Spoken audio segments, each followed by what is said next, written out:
تھیں لوگوں کی ہدایت کے لیے، اور پھر قرآن جو حق اور باطل کو الگ الگ کر دینے والا ہے نازل کیا۔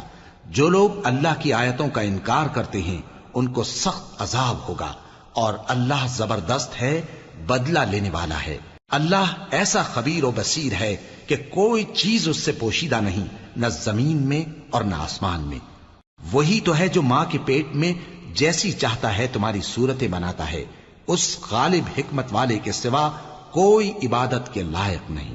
اے پیغمبر، وہی تو ہے جس نے تم پر یہ کتاب نازل کی جس کی بعض آیتیں محکم ہیں اور وہی اصل کتاب ہیں، اور بعض دوسری متشابہ ہیں۔